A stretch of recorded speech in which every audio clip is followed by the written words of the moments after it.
स्वागत है आपका कुमार जीएस रिसर्च सेंटर में। आज हम ब्लड का पार्ट 2 पढ़ेंगे। इसमें ब्लड ग्रुप के बारे में हम स्टडी करेंगे। आ, जिन बच्चों ने अभी तक ब्लड का पार्ट फर्स्ट नहीं देखा है वो ब्लड का पार्ट फर्स्ट देख लें।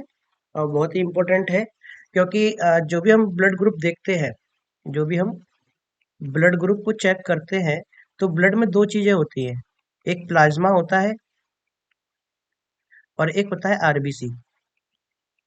आरबीसी का आकार गोल होता है। आकार कैसा होता है आरबीसी का? गोल होता है आकार। ठीक है। और प्लाज्मा में क्या होता है? एंटीबॉडी होती है। क्या होती है? एंटीबॉडी होती है जो हमारे रोग शरीर की रोगों से रक्षा करती है। ठीक है। अब देखिए, जो ब्लड ग्रुप डिफाइन होता है वो प्लाज्मा में उपस्थित एंटीबॉडी और आरबीसी के आकार गोल, इन्हीं दो वजह से आपका ब्लड डिफाइन होता है। ठीक है। ब्लड को पता करना बहुत आसान है, आप भी पता कर सकते हैं। ब्लड समूह की खोज किसने की थी? लैंड स्टीनर ने की थी। किसने की थी ब्लड समूह की खोज? लैंड स्टीनर ने की थी। बेसिकली जो ब्लड समूह है उसे चार प्रकार में बांटा गया है, चार भागों में क्या करा है? बांटा गया है। ब्लड ग्रुप जो डिफरेंट डिफरेंट ब्लड ग्रुप होते हैं, उसमें डिफरेंट डिफरेंट ब्लड ग्रुप होने के पीछे वजह है आरबीसी। आरबीसी में एक प्रोटीन पाया जाता है, इसे ग्लाइकोप्रोटीन बोलते हैं। क्या बोलते हैं? ग्लाइकोप्रोटीन होते हैं। जिसे लैंडस्टीनर ने क्या बोला था? एंटीजन बोला था। क्या बोला था? एंटीजन बोला था लैंडस्टीनर ने। ठीक है। एंटीजन कहाँ पाया जाता है? आपके आरबीसी में पाया जाता है। आरबीसी में क्या पाया जाता है? एंटीजन पाया जाता है। क्या पाया जाता है? एंटीजन पाया जाता है आपके आरबीसी के अंदर। ठीक है। एंटीजन दो टाइप के होते हैं। कितने टाइप के एंटीजन होते हैं? दो टाइप के एंटीजन होते हैं। ठीक है। तो सबसे पहले हम थोड़ा बात कर लेते हैं, एंटीजन के बारे में ही बात कर लेते हैं। जैसे कि आपका ब्लड है। ब्लड में दो चीजें मिलती हैं जो ब्लड ग्रुप को डिफाइन करने के काम आती हैं। सबसे पहली चीज है आपकी प्लाज्मा। इस प्लाज्मा के अंदर एंटीबॉडीज होती हैं। क्या होती हैं? एंटीबॉडीज होती हैं। ठीक है। अगर आपसे कोई क्वेश्चन ये पूछता है कि एंटीबॉडीज का निर्माण कहाँ होता है, आपके प्लाज्मा के अंदर एंटीबॉडीज का निर्माण होता है। कैसा शेप होती है इनकी? वाई टाइप की शेप होती है। कैसी शेप होती है? वाई टाइप की शेप होती है, जो आपके प्लाज्मा ब्लड के ऊपर लगे होते हैं। और जो आरबीसी है वो कहाँ तैरती हैं? आरबीसी जो है प्लाज्मा के अंदर ही क्या करती है? तैरती रहती हैं। तो ये आपकी जो वाई शेप है, एक वाई शेप हम ले लेंगे यहाँ से, और इस वाई शेप के बारे में ही स्टडी करते हैं, जो एंटीबॉडीज के बारे में देखी जाती है। ठीक है। और दूसरी तरफ ब्लड का एक पार्ट होता है, आरबीसी होता है। ब्लड में कई सारे पार्ट होते हैं, जैसे कि सॉलिड कार्पल्स होते हैं। सॉलिड कार्पल्स में आरबीसी है, प्लेटलेट्स है, डब्ल्यूबीसी है, जो हमने ब्लड के फर्स्ट पार्ट में कंप्लीट करा दिया है। तो जिन्होंने भी अभी तक ब्लड का फर्स्ट पार्ट नहीं देखा है, वो पहले ब्लड का फर्स्ट पार्ट देख ले, तब आपको ये ब्लड ग्रुप काफी समझ में आएगा। ठीक है। आरबीसी के अंदर एंटीजन पाया जाता है। क्या पाया जाता है? एंटीजन पाया जाता है, जो ए और बी होता है। क्या होता है? ए और बी। ठीक है। और इसी एंटीजन को क्या बोल दिया है? ग्रुप बोल दिया है। क्या बोल दिया है? ग्रुप बोल दिया है। ठीक है। बेसिकली होता क्या है कि अगर कोई ब्लड ग्रुप है, अगर वो ए ब्लड ग्रुप है, तो ए ब्लड ग्रुप में एंटीजन क्या होगा? ए पाया जाएगा। लेकिन अगर हम एंटीबॉडी की बात करें तो यहाँ पे एक क्या होता है आपका, एक रेक्टेंगल त्रिभुज टाइप का क्या होता है, ब्लड ग्रुप के आरबीसी के बाहर बने होते हैं। क्योंकि आरबीसी कहाँ तैरती है? आरबीसी आपकी तैरती है प्लाज्मा के साथ में। किसके साथ तैरती है? प्लाज्मा के साथ में तैरती है। और प्लाज्मा में उपस्थित एंटीबॉडी ब्लड को क्या सर्कुलेट कराने में बहुत हेल्प करता है। तो अगर किसी ब्लड के ऊपर ये त्रिभुज सा बना हुआ है, त्रिभुज का मतलब ये ए शाइप का है, ए को हम ऐसे बना देते हैं, इसको कलर्ड कर दो, तो ये ए जो बना हुआ है, इसी को हम क्या बोलते हैं? इसको जिस भी ब्लड ग्रुप में दिखेगा, ये ब्लड ग्रुप ए हो जाएगा। ठीक है। अगर हम ब्लड ग्रुप बी की बात करें, तो ब्लड ग्रुप बी में क्या होता है? इस तरीके की आरबीसी के चारों तरफ एक संरचना पाई जाती है। ठीक है। हाफ सर्कल टाइप की संरचना पाई जाती है, जिससे हम पता लगा सकते हैं ये कौन सा ग्रुप है, ब्लड ग्रुप बी है। ठीक है। और इसके अंदर जो एंटीबॉडीज होंगी, एंटीबॉडीज इसके अंदर जो मिलती हैं, वो आपको वाई टाइप की मिलेंगी। ठीक है। एंटीबॉडी कैसी मिलेंगी? वाई टाइप की एंटीबॉडीज मिलेंगी। लेकिन इनके मुखड़े पे इस तरीके का एक क्या होता है, अंदर की तरफ सर्कल का टाइप का आकार होता है। ये क्यों होता है? ये इसलिए होता है कि ये त्रिभुज का जो निकला हुआ है ग्रुप से, ग्रुप ब्लड ग्रुप ए से त्रिभुज निकला हुआ है, वो इसके अंदर फंस ना जाए। अगर फंस जाएगा तो ब्लड को सर्कुलेट करने में हेल्प नहीं मिलेगी। ठीक है। इसलिए इसका आकार कैसा होगा? गोल टाइप का होगा। तो ये एंटीबॉडी बी होती है। एंटीबॉडी को स्मॉल ए और स्मॉल बी से दिखाते हैं, जबकि एंटीजन को कैपिटल ए कैपिटल बी से शो करते हैं। ठीक है। और ये कौन सा ग्रुप है? ब्लड ग्रुप बी है। इस ब्लड ग्रुप के अंदर जो आपके एंटीबॉडीज होते हैं, वो एंटीबॉडीज जो होंगे वो अंदर की तरफ 10 से होंगे, अंदर की तरफ ए बनेगा, जिससे कि ये जो आपका सर्कुलर पार्ट है इसको फ्लो होने में आसानी हो। ठीक है। अगर हम ए बी की बात करें, किसकी बात करें? ए बी की बात करें, ब्लड ग्रुप ए बी की, तो ब्लड ग्रुप ए बी के अंदर ये दोनों संरचनाएं होती हैं। त्रिभुज भी मिलता है आपको और ये सर्कुलर पार्ट भी आपको मिलेगा। त्रिभुज मिलेगा और क्या मिलेगा आपको? सर्कुलर पार्ट भी मिलेगा। इसमें कोई एंटीबॉडीज नहीं होती है। एंटीबॉडीज एबी ग्रुप के अंदर नहीं होती हैं। ये प्रकृति के द्वारा बनाया गया, भगवान के द्वारा बनाया गया, ये एक तरीके से क्या है, बिना एंटीबॉडीज का क्या है, ब्लड ग्रुप है। क्योंकि जब अगर इसमें एंटीबॉडीज में, इस ब्लड ग्रुप के अंदर एंटीबॉडीज होती, तो उसे फ्लो होने में क्या होता, सपोर्ट नहीं मिल पाता। कभी एंटीबॉडी बी में वो फंस जाती, कभी एंटीबॉडी ए में वो फंस जाती है। इसलिए जो ब्लड ग्रुप ए बी के होते हैं उनमें एंटीबॉडीज नहीं होती हैं। इसलिए कहते हैं कि जो ए बी ग्रुप होता है वो बहुत ज्यादा बीमार पड़ता है, क्योंकि उसके अंदर एंटीबॉडीज डेवलप नहीं होती हैं। अगर हम ओ ग्रुप की बात करें, किसकी बात करें? ओ ग्रुप की बात करें, तो ओ ग्रुप में एंटीबॉडीज ए भी होता है और एंटीबॉडी बी भी होता है। दोनों तरीके के एंटीबॉडीज पाए जाते हैं किसमें? ब्लड ग्रुप ओ में। ओके, आई होप ये समझ में आया होगा। अब हम बात करते हैं कि एंटीजन के आधार पर जो ब्लड ग्रुप है वो 4 पार्ट में डिवाइड किया गया है। जैसे जिसके पास एंटीजन ए होगा वो ब्लड ग्रुप ए होगा, जिसके पास एंटीजन बी होगा वो ब्लड ग्रुप बी होगा, जिसके पास एंटीजन नहीं होगा वो ब्लड ग्रुप कौन सा होगा? ओ होगा, जिसके पास एंटीजन ए होगा, एंटीजन बी होगा, उसका ब्लड ग्रुप क्या होगा? ए बी होगा। ठीक है। एंटीजन कहाँ होता है? एंटीजन आपके आरबीसी में होता है। कहाँ होता है जी? आरबीसी में एंटीजन पाया जाता है। तो ये एंटीजन ए है और ये एंटीजन बी है। ठीक है। तो दोनों के बेसिस पे हम क्या कर सकते हैं? ब्लड ग्रुप को डिफाइन कर सकते हैं। ठीक है। नेक्स्ट हम बात करें कि एंटीबॉडीज की बात करें, किसकी बात करें? एंटीबॉडीज की। जैसे मैंने आपको बताया था, दो तरीके की एंटीबॉडी होती हैं। अगर ब्लड ग्रुप ए है आपका, तो एंटीजन कौन सा होगा? ए। इसी से क्या होगा? आपका ब्लड ग्रुप डिफाइन होगा। लेकिन एंटीबॉडी क्या होंगी? स्मॉल ए होंगी। ठीक है। अगर ब्लड ग्रुप बी है तो एंटीजन बी होगा, ये एंटीजन यहाँ पे बी होगा और यहाँ पे एंटीजन क्या होगा? ए होगा। एंटीजन ए के साथ में एंटीबॉडी बी आती हैं और एंटीजन बी के साथ में एंटीबॉडी ए आती हैं। अगर हम बात करें ब्लड ग्रुप ए बी के साथ में, एंटीजन क्या आता है? बिल्कुल एंटीबॉडी एक भी नहीं आती है, एंटीजन ए बी होता है। एंटीजन कौन सा होता है? A B. जैसा कि आपको इस डायग्राम में भी मैंने बताया था कि कैसे कैसे एंटीजन और एंटीबॉडी आपस में अटैच रहते हैं। क्योंकि एंटी आरबीसी कहाँ तैरती है? प्लाज्मा। प्लाज्मा में आरबीसी तैरती है और प्लाज्मा के अंदर एंटीबॉडीज होती हैं। तो आरबीसी का तैरना एंटीबॉडीज के ऊपर डिपेंड करता है। ठीक है। अब हम नेक्स्ट बात करें, जो ब्लड ग्रुप ओ है, ब्लड ग्रुप ओ जो है उसके अंदर दोनों एंटीबॉडीज होती हैं, एंटीबॉडी ए एंटीबॉडी बी। इसके अंदर एंटीजन कोई नहीं होता। जो जिसमें एंटीजन ना हो वो क्या होता है?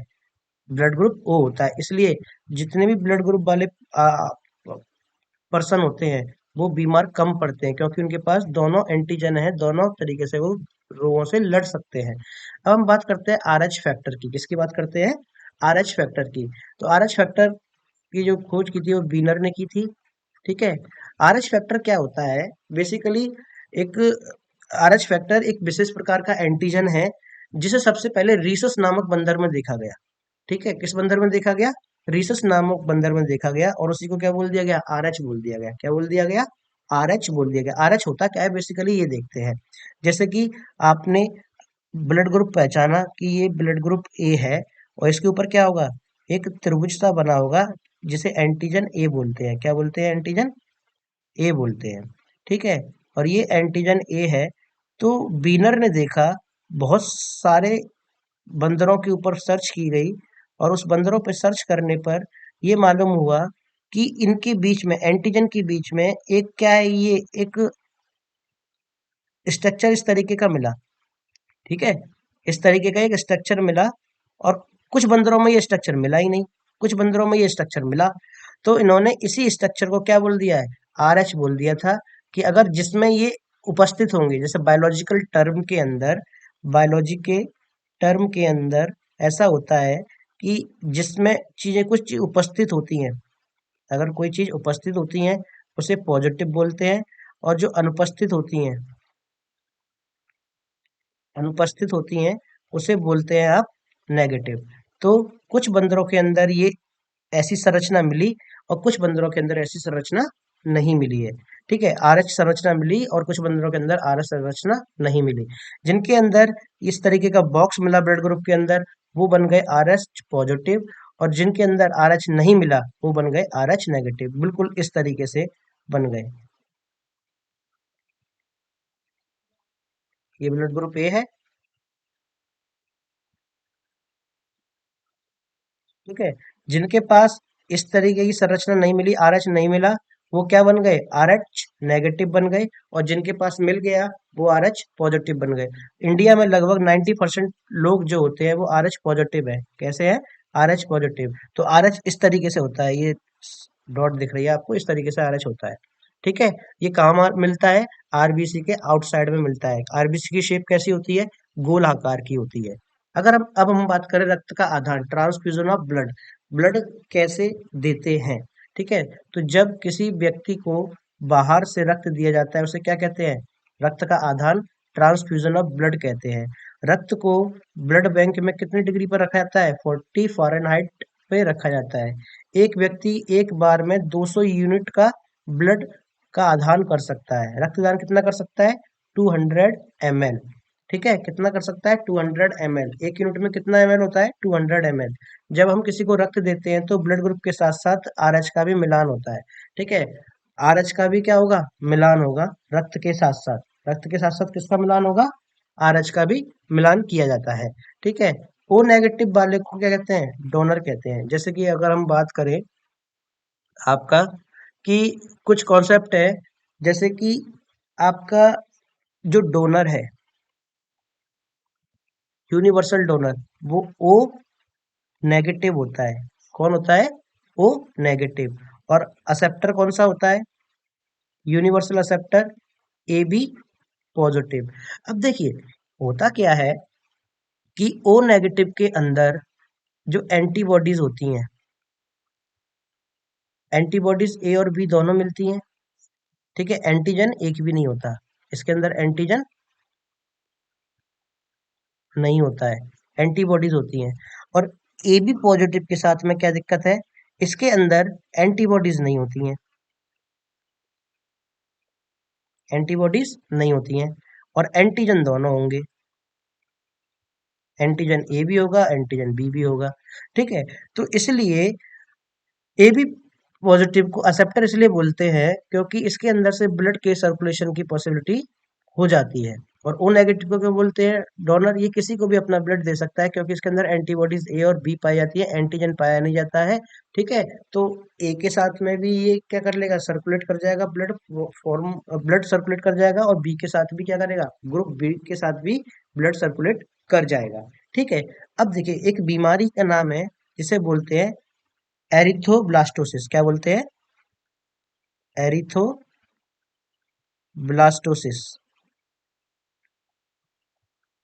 ये क्या होता है, एरिथोब्लास्टोसिस एक तरीके की बीमारी है। जे जैसे कि अगर मेल का ब्लड पॉजिटिव हुआ और फीमेल का ब्लड नेगेटिव हुआ, ठीक है, तो अगर इनकी शादी हो जाती है तो इनके द्वारा जो पहला बच्चा होगा, वो एकदम स्वस्थ होगा। ठीक है, लेकिन इसके द्वारा दूसरा बच्चा जो होगा, तो वो दूसरा बच्चा या तो प्लेसेंटा में ही खत्म हो जाएगा, यूट्रस में ही, या फिर at the time of delivery खत्म हो जाएगा, या फिर डिलीवरी होने के 2-3 महीने बाद खत्म हो जाएगा। ठीक है, क्यों होगा, क्योंकि इसमें पॉजिटिव मेल है और फीमेल क्या है, नेगेटिव है, तो उसमें ब्लड सर्कुलेशन की पॉसिबिलिटी कम होती है। ठीक है, यही पढ़ते हैं कि माता पिता के रक्त समूह का बच्चों पर क्या प्रभाव पड़ता है। जैसे कि आपके ये आपको दिखा रखा है, अगर किसी बाप बाप का ब्लड ग्रुप ओ है, माँ का ब्लड ग्रुप कौन सा है, ओ, और पिता का ब्लड ग्रुप क्या है, ए हो, पिता का ब्लड ग्रुप क्या हो, ए हो, तो बच्चे का जो ब्लड ग्रुप होगा वो या तो ओ हो सकता है या ए हो सकता है। अगर माँ का ब्लड ग्रुप ओ है और पिता का ब्लड ग्रुप बी है, तो बच्चे का ब्लड ग्रुप ओ या बी दोनों हो सकता है। ठीक है, अगर माँ का ब्लड ग्रुप ओ है और पिताजी का ग्रुप ए बी है, तो कौन सा ग्रुप आएगा उसके अंदर, बच्चों के अंदर संभावित, ए और बी। अगर दोनों के ओ ग्रुप है तो बच्चों का ग्रुप कौन सा होगा, ओ होगा। तो ये समझ लिए कि ओ के साथ में कितने पेयर बनते हैं, 4 पेयर बनते हैं। अगर माँ का ब्लड ग्रुप ए है और पिता का ब्लड ग्रुप भी ए है तो क्या बन सकता है बच्चे के अंदर, ए और ओ। माँ का ब्लड ग्रुप बी है, पिता का ब्लड ग्रुप बी है, तो बच्चे के अंदर कौन सा ब्लड ग्रुप आ सकता है, ए और बी और ओ। अगर माँ का भी ए बी है, पिताजी का भी ए बी है, तो ए या ए बी, ये 3 रक्त समूह आ सकते हैं। तो समान समूह के साथ में कितने ग्रुप बन सकते हैं, 3, और ओ के साथ में कितने बनेंगे, 4। अगर हम असमान की बात करें, ए बी के साथ करें, तो ए बी अगर ए के साथ करेगा तो ए बी बनेगा, या फिर ए बी, दोनों के केस में एक ही बनेगा। ठीक है। अगर ए और बी मिलेंगे आपस में तो ए बी और ओ, ये तीनों ग्रुप आपके बन सकते हैं। आई होप ये समझ में आया होगा कि माता पिता का रक्त समूह बच्चे पे क्या प्रभाव डालता है, बच्चों का रक्त समूह कैसे होगा। अगर देखिए, अगर माँ का, पिता का ब्लड ग्रुप बी है और माँ का ब्लड ग्रुप ए है, तो बच्चे के अंदर कौन से ब्लड ग्रुप आ सकते हैं, ए भी आ सकता है, ए आ सकता है, बी आ सकता है और ओ भी आ सकता है। ठीक है। तो ये आपको यहाँ पे ये इंपॉर्टेंट है, ये क्वेश्चन पूछे जाते हैं इससे। नेक्स्ट क्वेश्चन की बात करें, बॉम्बे ब्लड ग्रुप, कौन सा group, Bombay blood group. Bombay blood group है एक रेयरेस्ट ब्लड ग्रुप है जिसकी डिस्कवरी बाई एम वेंडे ने की थी 1952 में। ठीक है। एक प्रकार का ऐसा ब्लड ग्रुप है जो 40 लाख लोगों में से किसी एक में पाया जाता है, रेयरेस्ट है। ठीक है। इसमें क्या होता है, तीनों एंटीजन पाए जाते हैं, ए बी ओ, तीनों प्रकार के क्या होंगे, एंटीजन होंगे, इसलिए इसे हम क्या बोलते हैं, ब्लड ग्रुप ओ बोलते हैं। ठीक है। आई होप ये क्लास आपको समझ में आई होगी और आपकी क्लास, ये क्लास आपको बहुत सपोर्ट करेगी। आपने अभी तक अगर ब्लड ग्रुप का फर्स्ट पार्ट नहीं देखा है तो आप फर्स्ट पार्ट को देख लीजिए। आपका दिन शुभ हो। जय हिंद, जय भारत।